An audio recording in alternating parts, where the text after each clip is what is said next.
من شرور أنفسنا ومن سيئات أعمالنا من يهده الله فلا مضل له ومن يضلل فلا هادي له أشهد أن لا إله إلا الله وحده لا شريك له وأشهد أن محمدا عبده ورسوله صلى الله عليه وعلى آله وصحبه ومن تبعهم بإحسان إلى يوم الدين. Amma ba'd, kaum muslimin wal muslimat jamaah salat maghrib rahimani wa rahimakumullah. Alhamdulillah, kembali di malam hari ini kita membaca kitab kumpulan hadits pilihan yang ditulis oleh Al-Imam An-Nawawi rahimahullah, Abu Zakaria Yahya ibn Sharaf Asy-Syafi'i rahimahullah. Kita di malam hari ini di pembahasan hadis yang keempat insyaallah taala. Hadis keempat ini karena memiliki dua pembahasan, kita bagi di pertemuan ini dan pertemuan yang akan datang insyaallah. Kata beliau rahimahullah, al-hadithur rabi', hadits yang keempat. An Abdullah ibn Mas'ud radhiyallahu ta'ala anhu qala, haddatsana Rasulullah sallallahu alaihi wa alihi wasallam wa huwa as-sadiqul masduq. Inna ahadakum yujma'u khalquhu fi batni ummihi 40 yawman nutfatan thumma yakunu 'alaqatan mithla dhalik thumma yakunu mudghatan mithla dhalik thumma yursilullahu ilaihi al-malak fayanfukhu fihi ruha wa yu'maru bi 4 kalimatin bi katbi rizqihi wa 'amalihi wa ajalihi wa syakiyun aw sa'idun. Ini pembahasan yang pertama dari hadis ini. Kata beliau rahimahullah, an Abdullah ibn Mas'ud, dari Abdullah ibn Mas'ud, qala, beliau berkata, haddatsana Rasulullah sallallahu alaihi wasallam bercerita kepada kami, wa huwa as-sadiqu, dan beliau adalah orang yang jujur, wal masduq, dan dibenarkan. Karena Nabi adalah kepercayaan yang di atas langit. Kata Nabi SAW, ana aminum man fis sama. Saya ini adalah kepercayaan yang berada di atas langit. Maksudnya Allah subhanahu wa ta'ala. Beliau berkata, inna ahadakum, sesungguhnya salah seorang dari kalian. Ini umum. Karena kaidah bahasa Arabnya, kalau ada kata nakiroh disandarkan, itu maknanya jadinya umum. Sungguh salah seorang dari kalian, siapa saja dari kita, laki-laki ataupun perempuan, bahkan masuk semuanya dari Adam sampai nanti manusia terakhir. Inna ahadakum yujma'u khalquhu, sesungguhnya salah seorang dari kalian disatukan oleh Allah Subhanahu wa taala penciptaannya fi batni ummi, di dalam perut ibunya, itu dalam rahim, 40 yauman nutfata. Ini mulai dari anak Adam pertama sampai nanti manusia yang terakhir, begini proses penciptaannya. Dia, kata Nabi SAW, dikumpulkan penciptaannya dalam perut ibunya 4 hari pertama, nutfah, berupa setetes mani. Ini yang pertama. Thumma yakunu 'alaqatan. Kemudian yang kedua, selanjutnya urutannya dia akan menjadi 'alaqah, segumpal darah. dari mani, ini akan tetap di dalam perut sampai 40 hari. 1 bulan 10 hari. Kemudian setelah itu, mulai dari 11 hari, 1 bulan 11 hari, setelahnya, itu akan menjadi alaqah. Segumpal darah. Mithla dhalik, berapa lamanya? Seperti tadi yang pertama. 40 hari lagi. Yaitu 1 bulan 10 hari lagi. Thumma yakunu mudghah. Ini yang ketiga. Kemudian setelah itu dia akan menjadi mudghah. Sepotong daging. Nanti kita akan rinci ini. Setelah daging jadi apa? Di Al-Quran dijelaskan. Akan menjadi sepotong daging. Seperti itu pula kata Nabi SAW. Ini 40 hari yang ketiga. 40 hari yang ketiga. Ini jumlahnya 3 bulan. Kalau bulannya 30 hari. Iya, ini jumlahnya jadinya 3 bulan. Kemudian ditambah. 3 bulan kan 3 kali. Kemudian ditambah 10 hari, 10 hari, 10 hari. Berarti tambah lagi 1 bulan. Kalau bulannya 30 hari berarti 4 bulan. Ini penciptaan kita. Tapi kalau bulannya 29 hari berarti lebih dari 4 bulan. Jelas hitungannya ini hari. 3 kali 40. 3 kali 40. Setelah itu kata Nabi, "Tsumma yursilullahu ilaihil malak." Setelah 3 kali 40 hari, maka Allah akan mengutus kepadanya malaikat. Tugasnya fayamfukhu fihi ruh. Maka malaikat ini meniupkan kepada bayi tadi itu yang ada dalam rahim ruh. Kehidupan. Wa yu'maru bi 4 kalimat. Dan malaikat ini diperintahkan dengan 4 kalimat terhadap bayi itu. Setelah dia tiup ruhnya, maka diperintahkan oleh Allah Subhanahu wa taala bikatbi rizkihi, untuk menulis rezekinya. Wa amalihi, untuk menulis amalannya, pekerjaannya. Wa ajalihi, dan untuk menulis ajalnya. Wa syakiyun, apakah orang ini adalah orang yang akan sengsara?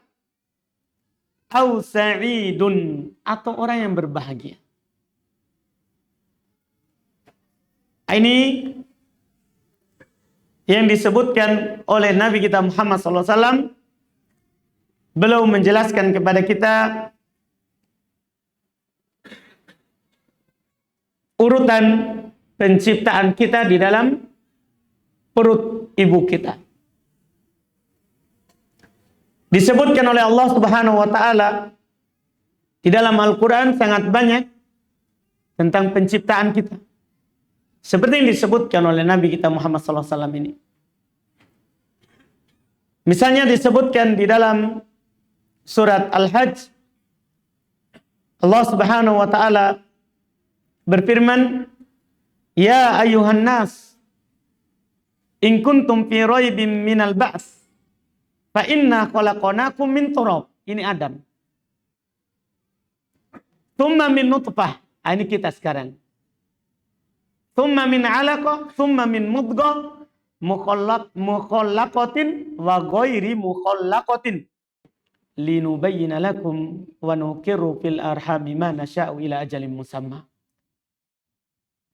Kata Allah Subhanahu wa taala, wahai sekalian manusia,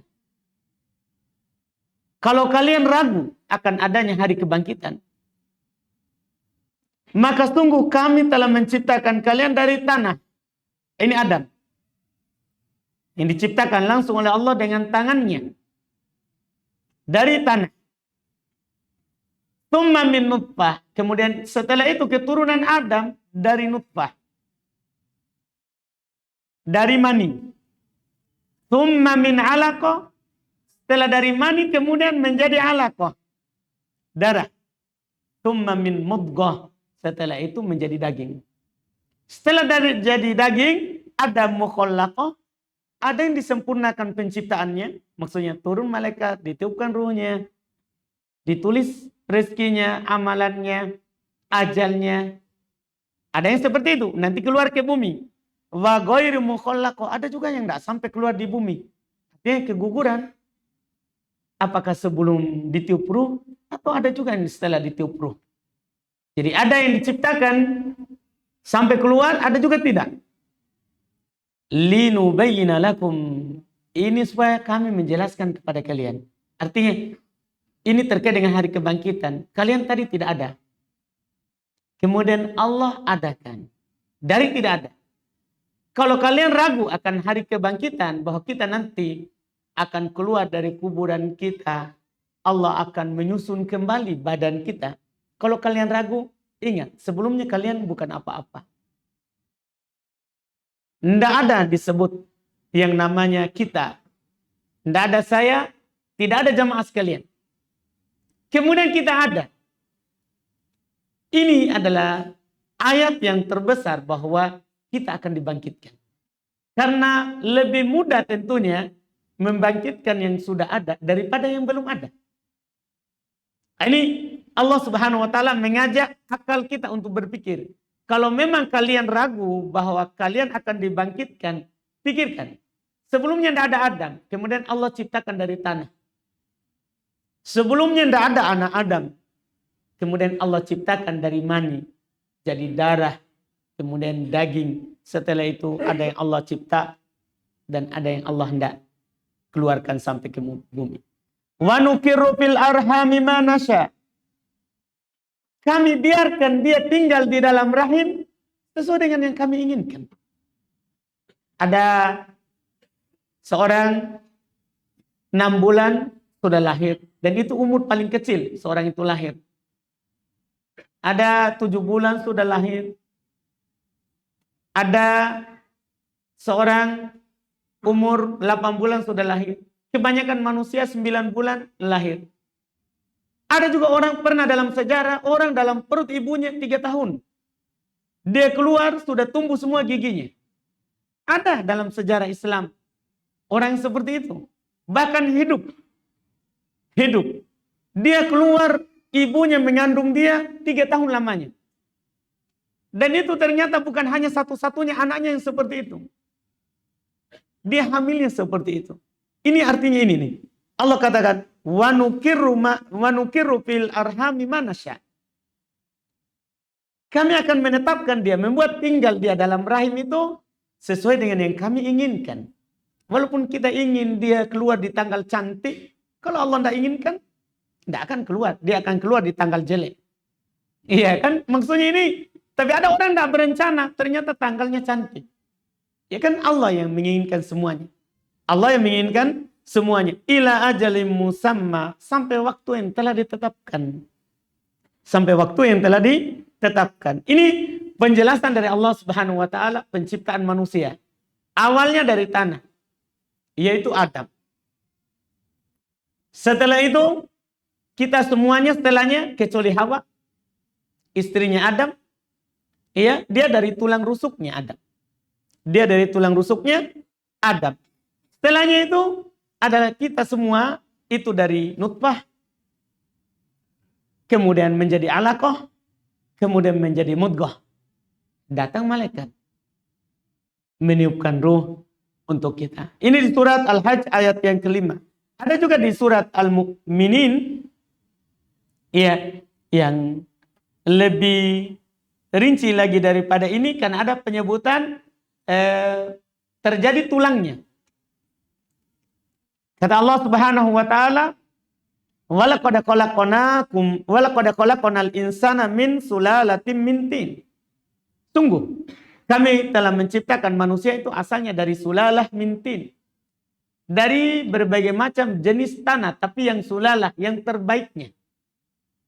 Iya, disebut sari daripada seluruh tanah yang ada di bumi ini.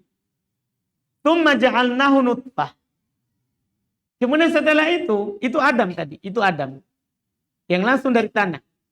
Kemudian kami ciptakan mereka dari nutfah. Dari setetes mani. Fi qararin makin. Dia akan berada di qoror, tempat yang makin, tempat yang sangat kuat, yaitu rahim. Makanya seorang itu bisa mengandung kalau rahimnya kuat. Karena ini bayi akan diletakkan di mani, ini akan diletakkan di qoror makin. Di tempat yang paling kuat, yaitu rahimnya seorang perempuan. Tsumma khalaqana an-nutfata 'alaqah. Kemudian kami akan mencipta dari nutfah itu, mani tadi menjadi 'alaqah, darah. Fa khalaqanal 'alaqata mudghah. Setelah itu kami ciptakan itu dari 'alaqah menjadi mudghah. Iya, menjadi daging. Fa khalaqanal mudghata 'idhama. Dari daging ini menjadi tulang. Nah, ini ilmu penyebutan yang baru. Iya, jadi dari mani, darah, daging. Dari daging ini jadi tulang. Setelah itu fakasawnal 'idhama lahma. Kemudian kami bungkus tulang itu dengan daging. Ini rincian yang sangat bagus tentang penciptaan manusia dari Allah Subhanahu wa taala, dari penciptanya. Dari penciptanya. Setelah itu tsumma ansha'na khalqan akhar. Kami adakanlah ya manusia dengan penciptaan itu. Ini yang disebutkan oleh Allah Subhanahu wa taala di dalam Al-Qur'an terkait dengan penciptaan kita. Ini pertama sekali tentunya faedah yang bisa kita ambil bahwa di dalam kehidupan dunia ini kita tidak ada secara tiba-tiba. Seperti yang dikatakan oleh orang-orang mengingkari akan adanya hari berbangkit. Orang-orang yang mengatakan tidak ada yang menghidupkan kami kecuali ad-dahar saja. Masalah waktu. Ini masalah waktu. Kenapa sekarang kita bangkit hidup? Ya waktunya kita hidup. Terus kenapa orang tua kita sebelumnya meninggal? Ya waktunya meninggal. Itu orang mengingkari hari berbangkit. Enggak, kita ini diadakan. Makanya Allah Subhanahu wa taala di dalam surah At-Tur bertanya kepada kita, am khuliqu min ghairi syai'in am humul khaliqun. Jawabannya nanti pasti kita akan mengatakan kita ini diadakan. Allah katakan, apakah mereka dicipta tanpa ada yang menciptanya? Itu pertanyaan pertama. Iya, apakah mereka ada tanpa ada yang mengadakannya? Yaitu tiba-tiba ada. Jawabannya, tidak mungkin. Orang yang tidak belajar saja, orang Arab Badui, pernah ditanya tentang hal tersebut, belum dia katakan, kalau ada kotoran onta, pasti ada onta. Tidak mungkin tiba-tiba ada tai onta, dan tidak ada ontanya. Itu yang dikatakan. Artinya itu diingkari oleh akal, fitrah manusia. Kita ini ada, pasti ada yang mengadakan kita. Allah bertanya lagi yang kedua, amhumul khaliqun, atau apakah mereka mencipta dirinya sendiri? Ini lebih tidak mungkin lagi. Tidak mungkin kita sendiri ada, terus kita sendiri yang mengadakan diri kita. Tidak mungkin. Ini dua-duanya tidak mungkin. Iya, kita tidak bisa ada tanpa ada mengadakan. Kita juga tidak bisa mengadakan diri kita sendiri. Berarti mau tidak mau kita ini diadakan oleh Allah. Dan proses pengadaannya seperti di hadis ini dan ayat yang kita baca tadi. Dan ayat yang kita baca tadi. Dan keyakinan bahwa Allah Subhanahu wa taala yang mengadakan kita, itu keyakinan bahkan orang musyrikin pun meyakininya. Mereka kalau ditanya siapa yang menciptakan mereka, menciptakan langit dan bumi, pasti mereka jawab Allah. Makanya orang mengingkarinya ini lebih kafir daripada musyrik. Orang yang mengingkari ini adalah lebih kafir daripada orang musyrik di zaman Nabi kita Muhammad sallallahu alaihi wasallam. Karena itu muncul pertama sekali pemikiran ini masih di generasi sahabat. Iya, muncul di Basrah. Orang mengatakan al-amru unuf. Dia bilang perkara ini ya ada dengan sendirinya. Sampai kepada Abdullah bin Mas'ud. Abdullah bin Umar ini berita. Kata Abdullah bin Umar, anaknya Umar bin Khattab, katakan kepada mereka, kalau mereka berimpak satu gunung emas, maka tidak akan diterima dari mereka sampai mereka beriman terhadap takdir. Beriman terhadap takdir itu kita meyakini bahwa Allah telah mencipta kita. Iya. Tidak ada keimanan kalau kita tidak imani ini. Tidak ada keimanan kalau kita tidak mengimani ini penciptaan kita. Setelah itu, thumma yursilullahu ilaihil malak. Kemudian Allah Subhanahu wa taala mengutus kepada yang ada di dalam rahim itu malaikat. Fayanfuh fihi ruh, maka ditiup kepadanya ruh dan diperintahkan dengannya 4 kalimat, yaitu untuk menulis rezekinya, amalannya, ajalnya, syakiyun am sa'idun. Apakah dia ini adalah orang yang akan berbahagia atau dia akan masuk dalam golongan yang sengsara. Ini pertama menegaskan kepada kita bahwa apapun yang terjadi dalam diri kita di kehidupan ini itu sudah ditulis sebelum kita keluar dari ke bumi ini. Ini juga bagian kedua dari keimanan terhadap takdir. Bagian pertama, kita beriman bahwa Allah mencipta kita. Itu keimanan terhadap takdir tingkat pertama. Tingkat kedua, kita yakini bahwa semua ini yang kita akan lakukan sudah ditulis oleh Allah Subhanahu wa taala. Allah jelas di dalam Al-Qur'an mengatakan, ma asaba min musibatin fil ardi wala fi anfusikum illa fi kitabim min qabli an nabru'aha. Tidaklah menimpa dari musibah di muka bumi ini, tidak pula dalam diri kalian, kecuali itu sudah berada dalam kitab, di dalam catatan ketentuan Allah, min qabli an nabru'aha, sebelum kami mengadakannya. Jadi semuanya sudah tercatat. Lihat ini dikatakan oleh Nabi, rezeki kita sudah dicatat. Kita tidak akan meninggal kalau belum habis rezeki kita. Dan yang menjadi rezeki kita tidak akan pernah ketukar. Tidak akan pernah ketukar. Iya. Rezekinya manusia tidak ketukar dengan hewan. Demikian pula sebaliknya. Karena semuanya telah ditetapkan oleh Allah Subhanahu wa ta'ala. Oleh karena itu, di dalam Al-Quran, Allah Subhanahu wa ta'ala hanya katakan terhadap manusia, nahnu narzukuhum wa iyyakum. Kami yang memberi rezeki mereka dan kalian. Maksudnya ini terkait dengan orang-orang yang khawatir bagaimana kalau anaknya lahir, bagaimana kalau ada lagi. Allah katakan, kami yang memberi rezeki mereka dan kalian.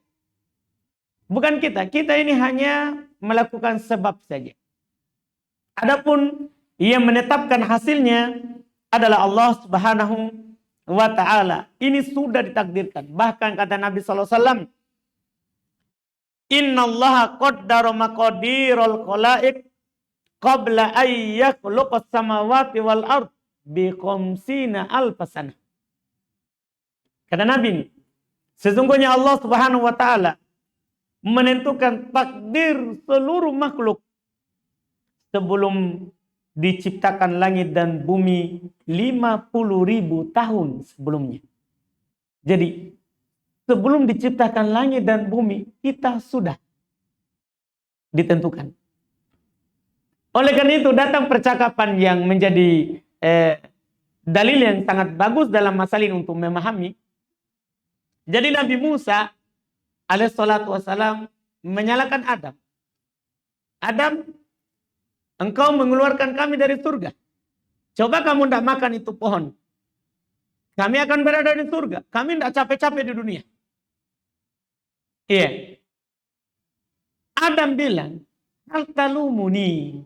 Apakah kamu mencela saya? atas apa yang Allah telah tetapkan sebelum ditetapkan langit dan bumi. Itu sudah menjadi takdir. Kata Nabi, fahajja Adam Musa. Maka Adam mengalahkan Musa berdalil dengan takdir. Tidak bisa, itu sudah ditetapkan. Kita hanya bisa katakan qaddarallah wa ma syaa'. Semuanya Allah telah tentukan. Dan apa yang dia inginkan pasti dia akan lakukan. Apa yang dia inginkan pasti dia Allah Subhanahu wa taala lakukan. Makanya dikatakan oleh Nabi kita Muhammad SAW dalam hadis yang diriwayatkan oleh Al-Imam Muslim dari Abu Hurairah radhiyallahu taala anhu, beliau hanya katakan ihris ala ma yanfa'u wasta'in billah wa la ta'jaz. Kata beliau di awal hadis, semangat kamu di atas apa yang bermanfaat. Minta pertolongan kepada Allah, jangan lemah. Terus Nabi katakan, kalau ada sesuatu yang menimpamu, katakan qaddarallahu ma syafa'al wala taqul law. Kalau ada sesuatu yang menimpamu, katakan ya takdir Allah. Ini kalau sudah lewat. Kita boleh berdalil dengan takdir kalau sudah lewat. Kalau belum datang, tidak boleh berdalil dengan takdir. Tidak boleh ada seorang dari kita tidak mau menikah. Nanti repot kalau ada istriku. Iya, siapa tahu takdirku, istriku nanti menyusahkan saya. Anak saya menyusahkan saya. Tidak boleh kita berdalil dengan takdir. Apa yang akan datang? Kan kita tidak tahu. Yang sudah lewat boleh. Iya, kalau sudah lewat, kita dapat sesuatu yang tidak baik, maka katakanlah ini takdir Allah. Apa yang dia kehendaki pasti dia akan lakukan. Wala taqul law. Jangan pernah bilang seandainya kalau sudah lewat. Jangan pernah bilang oh seandainya. Misalnya sudah menikah, seandainya saya tidak menikah, tidak akan begini saya. Iya, jangan. Iya. Kalau sudah kena musibah, katakan qadarullah. Bilang inna lillahi wa inna ilaihi raji'un. Kita ini milik Allah dan kita semua akan kembali kepada Allah. Atau katakan lillahi ma a'ta wa lillahi ma akhadha wa kullu syai'in indahu bi ajalin musamma. Hanya milik Allah apa yang dia berikan kepada kita. Dan milik Allah apa yang dia ambil dari kita. Semua di sisinya itu sudah ada ketentuannya. Semua di sisinya sudah ada ketentuannya. Cuman ini bermasalah. Ya. Kalau begitu, kenapa kita tidak tinggal saja? Menunggu kan sudah semua ditentukan. Kenapa kita tidak di rumah saja? Iya. Kita sudah ditentukan akan punya istri, akan punya anak. Kenapa enggak kita di rumah saja, tunggu datang sendiri? Kan sudah ditentukan oleh Allah Subhanahu wa ta'ala. Ini pertanyaan. Pertanyaan ini bukan hanya muncul dari kita, orang-orang jauh dari masa Islam. Ini pertanyaan sudah ditanyakan oleh Nabi sallallahu alaihi wasallam, oleh sahabat kepada Nabi sallallahu alaihi wasallam. Pernah Nabi SAW bersabda dalam hadis riwayat Bukhari Muslim dari Ali bin Abi Thalib. Nabi katakan, "Ma min nafsin manfusatin illa wa qad kataballahu makanahu minal jannah awin nar. Wa illa qad kutibat syaqiyah aw sa'idah." Tidak ada seorang satu jiwa pun yang dicipta kecuali itu sudah ditentukan, ditulis oleh Allah Subhanahu wa taala tempatnya di surga atau di neraka. Apakah dia nanti orang yang berbahagia atau orang yang sengsara? Ketika Nabi sampaikan ini, kata Ali bin Abi Thalib, faqala rajulun ya Rasulullah.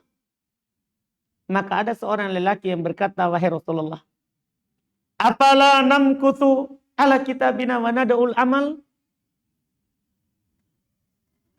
Tidakkah kita diam saja di atas ketentuan itu dan kita tinggalkan saja amalan?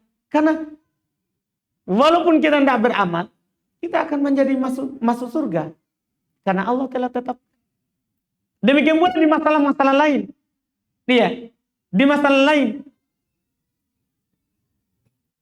Fakol kata Nabi SAW, jawaban ini, i'malu fakullun muyassarun lima khuliqalah. Beramallah. Semuanya akan dimudahkan sesuai takdirnya. Jadi bukan berarti karena sudah tentukan kita tidak beramal. Bukan. Malah kita harus beramal.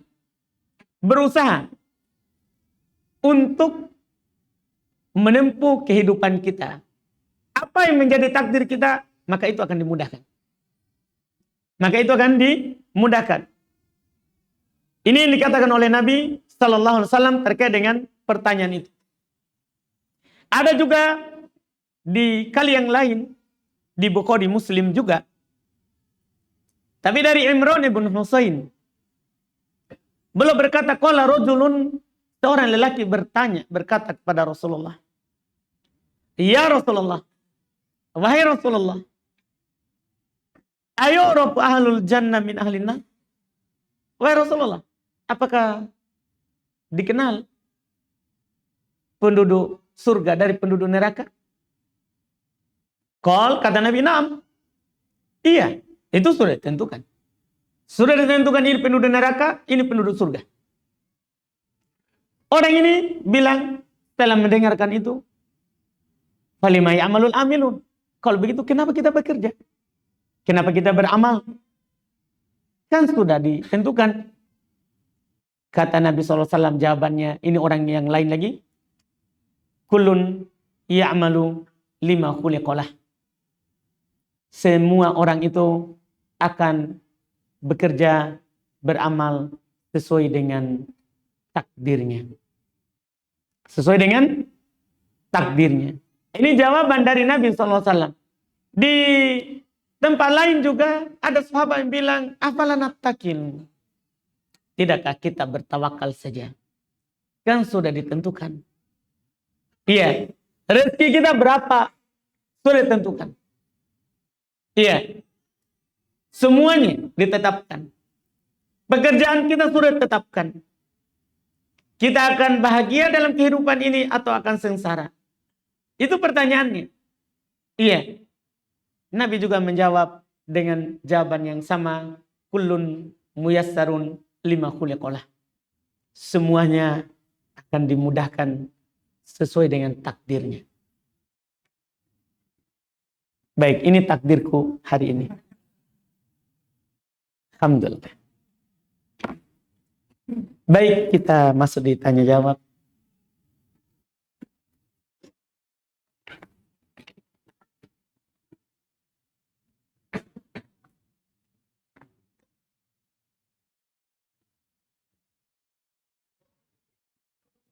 Ini ada pertanyaan. Ustadz, mohon nasihatnya, saya menyukai atau suka, Masya Allah, dengan seorang akhwat. Ya bagus, normal. Ya. Yang tidak bagus itu kalau kita ikhwah suka ikhwah. Ya. Saya menyukai atau suka dengan seorang akhwat. Rencananya saya ingin melamar. Namun qadarullah, akhwat tersebut sudah dilamar pria lain. Qadarullah. Iya, dia sudah ucapkan, Masya Allah tahu. Iya. Apakah betul Ustadz, orang yang kita suka belum tentu jadi jodoh kita? Iya. Meskipun niat baik kita sudah ingin menunaikannya, mohon nasihatnya. Iya, betul yang seperti itu. Iya, belum tentu yang kita suka itu jodoh kita dan tepat untuk kita. Allah Subhanahu wa Ta'ala memberikan kita sesuai dengan yang kita butuh, bukan sesuai dengan yang kita suka. Itu harus dipahami. Allah memberikan kepada kita sesuai dengan yang kita butuh. Iya. Kalau sesuai dengan yang kita suka, bahaya. Iya, bahaya. Itu kalau yang sesuai dengan yang kita suka. Tapi Allah Subhanahu wa Ta'ala hikmahnya memberikan kita sesuai dengan yang kita butuh. Dan yang tahu kebutuhan kita itu Allah. Itu Nabi SAW yang katakan, Innal ma'unata tanzilu minallahi lil abdi bihasabil mu'nah. Sesungguhnya pemberian Allah Subhanahu wa taala itu akan datang kepada seorang hamba sesuai dengan kebutuhan hamba itu. Allah yang tahu bahwa hamba ini butuh istri yang seperti ini. Yang kulitnya seperti ini, rinci itu ketentuan Allah, tidak global, rinci. Kulit seperti ini, tingginya seperti ini, orang ini, itu dirinci ketentuan Allah itu. Iya, itu ditetapkan sesuai dengan yang kita butuh. Kalau kita dikasih itu yang tadi, belum tentu tepat. Belum tentu tepat. Itu yang dikatakan oleh Nabi SAW. Jadi jangan terlalu bersedih dan juga jangan takut tidak dapat lagi. Iya, lihat tadi hadisnya sudah ditulis. Sudah ditulis. Siapa yang akan menjadi jodoh kita? Siapa yang akan menjadi jodoh kita? Katakan qadarullah wa ma syafa'al. Jangan bilang lau. Seandainya saya lamar cepat ya. Jangan. Tidak boleh bilang seperti itu. Tidak boleh mengatakan seperti itu. Bersabar sambil ya alhamdulillah berdoa kepada Allah diberikan yang lebih baik. Bagaimana hukum jika kita bersumpah atas nama Allah? Jika seseorang mengatakan, jika kamu tidak melakukan hal yang terlarang di masa lalu, coba bersumpah. Pertanyaannya, apakah hal seperti itu masuk dalam membongkar aib seorang? Jazakumullah khairan. Tidak boleh seperti itu. Iya, kita kalau para sahabat kalau kita lihat tidak ada yang disinggung masa lalunya. Mau sujud di berhala atau maksiat, tidak ditanya. Tidak boleh kita bongkar. Tidak boleh bahkan kita suruh orang untuk membongkar masa lalunya. Waktu sejarah masuk Islamnya Amr ibn al-As. Jadi dia ini sahabat selalu menghindar dari Nabi SAW. Tidak mau masuk Islam. Dia bahkan keluar dari Mekah. Untuk melarikan diri supaya tidak mau mengikuti masuk Islam. Ketika Nabi SAW sudah di Madinah, Islam kuat. Akhirnya dia memutuskan kayaknya tidak bisa lagi saya lari dari Muhammad. Maka dia keluar dari Mekah ke Madinah. Dia ketemu dengan Khalid bin Walid di jalan. Sama-sama dia masuk Islam. Khalid bin Walid, dia langsung baiat Nabi SAW masuk Islam, akan taat. Mulai dari situ, beliau ikut Islam. Ini Amr dia bilang, pada saat dia mau masuk Islam, baiat Nabi, dia bilang dengan syarat yang telah berlalu, dilupakan. Dan ini dia lari dari Islam. Dia bilang seperti itu. Kata Nabi SAW kepadanya, Ala ta'alam ya Amr, annal islama yahdumu maqablah. Tidakkah kamu tahu bahwa Islam itu menghancurkan sebelumnya? Di dalam sebagian lafaz dikatakan, annat taubah tahdumu maqablah. Taubat itu menghancurkan apa yang sebelumnya. Di sebagian lafaz dikatakan, annal hijrata tahdumu maqablah. Hijrah itu menghancurkan apa yang sebelumnya. Menghancurkan apa yang sebelumnya. Artinya tidak perlu kita singgung apa yang telah lewat. Apapun masa lalunya, maka yang ditanya adalah masa sekarangnya. Dia menjadi orang baik sekarang, itulah yang menjadi yang terbaik. Nanti kita akan bahas di pertemuan berikutnya bahwa amalan itu tergantung akhirnya. Itu di potongan kedua dari hadis yang kita baca, hadis keempat. Insya Allah di yang akan datang. Tidak boleh seperti itu tadi. Kalau ada orang yang suruh bersumpah untuk itu, tidak boleh kita bersumpah. Apa hukumnya Ustadz mengucapkan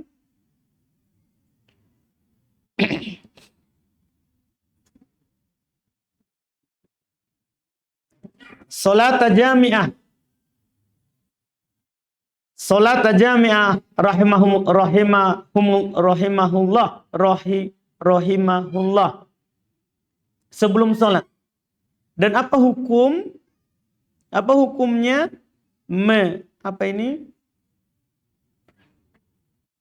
Iya. Masya Allah. Itu saja dulu yang berhasil saya baca. Iya. Kalau mengucapkan as-salatu jami'ah rahimakumullah atau rahimahumullah, itu hendak disyariatkan di solat fardu. Itu disyariatkan di solat gerhana. Itu disyariatkan di solat gerhana untuk mengucapkannya. Kalau solat fardu sudah ada adzan dan qomat. Ketika muadzin adzan itu mengajak untuk solat. Hayya 'alas shalah, mari kita solat. Demikian pula ketika qomat, sudah cukup dengan ucapannya muadzin qad qamatis shalah, qad qamatis shalah. Makanya lafaz qomat semuanya sekali kecuali itu. Semuanya sekali kecuali itu. Karena itu untuk memberikan kabar kepada makmum bahwa sekarang sholat sudah mau ditegakkan. Adapun ucapan ya as-sholatu jami'ah tidak disyariatkan di sholat 5 waktu. Tidak disyariatkan di sholat 5 waktu.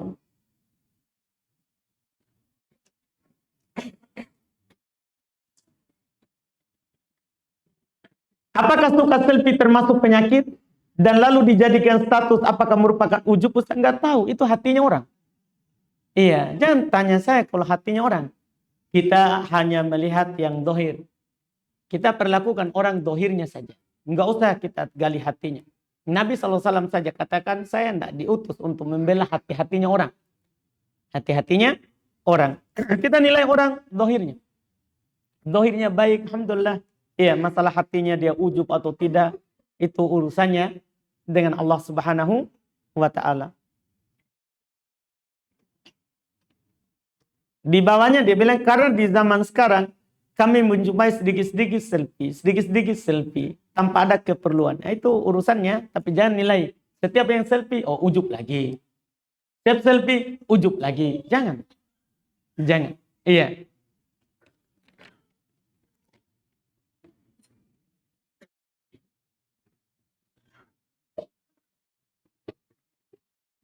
Saya mempunyai keluarga yang kadang di waktu tertentu tiba-tiba teringat lagi dengan orang tuanya yang meninggal, dan kadang berkata cemburu kepada orang lain yang masih mempunyai orang tua, dan kadang dalam keadaan menangis ketika teringat kepada orang tuanya.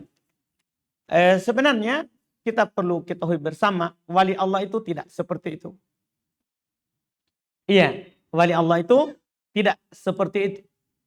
Orang yang menjadi wali Allah, yang menjadi hamba Allah itu, dia tidak sedih terhadap apa yang telah lewat. Sebagaimana juga dia tidak takut terhadap apa yang akan datang. Itu orang beriman. Kata Allah, ala inna awliya Allahi la khawfun alaihim walahum yahzanun. Ketahuilah bahwa para wali Allah itu, orang yang Allah cintai, tidak ada rasa takut bagi mereka. Tidak pula bersedih hati. Kata para ulama tafsir, tidak takut terhadap masa akan datang dan tidak bersedih terhadap masa yang telah lewat. Iya. Apa yang telah lewat, orang beriman, ya sudah lewat. Iya. Apa yang akan datang, maka itu yang dia perbaiki. Itu yang dia jalani. Kalau kita seperti itu, Nabi SAW katakan, ajaban di amril mu'min. Orang beriman itu menakjubkan urusannya. Walaisa dzalika illa lil mu'min. Hal itu tidak ada kecuali untuk orang beriman saja. Ini menunjukkan bahwa ini cirinya yang beriman. Ini cirinya orang yang beriman. Gimana itu? Nabi katakan, in asobathu sarra syakara fakana khairan lah. Kalau dia ditimpa oleh kebahagiaan, hal yang membahagiakannya, dia bersyukur.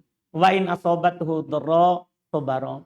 Kalau dia ditimpa oleh hal yang menyakitkan, meninggal orang tuanya, kurang hartanya, maka dia bersabar. Alhamdulillah.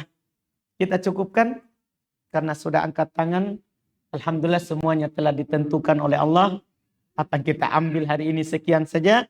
Subhanaka wa bihamdik, asyhadu an la ilaha illa anta astaghfiruka wa atubu ilaik. Assalamualaikum warahmatullahi wabarakatuh.